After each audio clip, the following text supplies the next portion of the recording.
This is an update on SYY Sysco Corp. I had mentioned in my very last video that 8611 was a huge resistance, big reaction to validate it.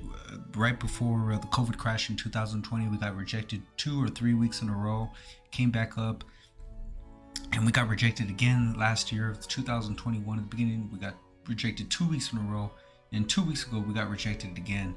And really, when I zoom in on the daily here, we put in really a false, it was a force-fueled overshoot where we came back up, broke up above that 8611, and it was a rejection. It was really formed a rising falling wedge here, crack below, gap down, and put in sell signal on the daily, in my opinion. And you know, my 8291 that I had mentioned in that last video, to the button and to the bullseye. That's where the bulls started stepping. Good for a 3.2% drop. During the day, you could take this up, buy it up at 82.91, set some stops here below, and we got that nice bounce. Good for a 1.7% scalp. If you triple leverage, you know, you could turn it into 9% or so, but you have the 50-day moving average hanging. That's where you want to see the bulls buy. Maybe we get a bounce back up to that 86.11 level and take it back down to retest that 82.91 level. I suspect at that time, 50-day average will be hovering right around that 82.91 level. So I consider it a huge, pretty significant level. And if we crack that, you know, we'll take it down for another 4% off this trend line here. Really off the Corona crash lows as well. Plenty of reaction to validate it. And we put in a little bit of a divergent high. We have a negative and bearish divergence on the RSI, and we'll wait to see how this plays out. Again, the reason why I had mentioned it is the restaurant sector looked extremely vulnerable in my opinion, and here we are.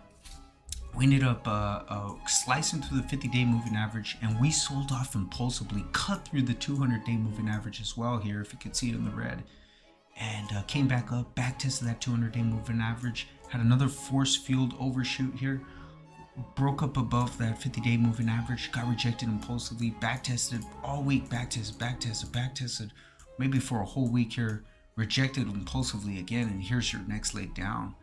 And really what the 50-day moving average now is doing is crossing with the 200-day moving average in a death cross formation. Extremely bearish. And I just do not believe the Sysco traders have woken up yet, because we've had a 15.4% drop in the entire restaurant sector. We're only 5% or so from a bear market here.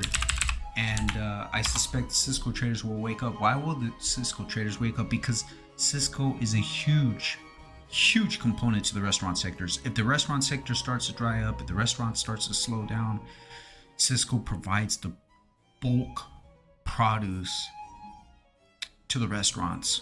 When you talk about the bread, the lettuce, anything that you can think of that's targeted and that's connected or correlated with the restaurants, as far as bulk tomato, fruits, vegetables, all that is supplied by Sysco. And if these restaurants slow down, we crack below this primary trend line off the Corona crash lows, and we throw in a sell signal below that 77.43, I can best believe we could potentially gun for that. You know, I'll set up some more levels if we get it, if we get those breaks.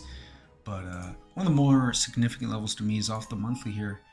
Beautiful reaction off the 1990 high here, and plenty of reaction to validate it.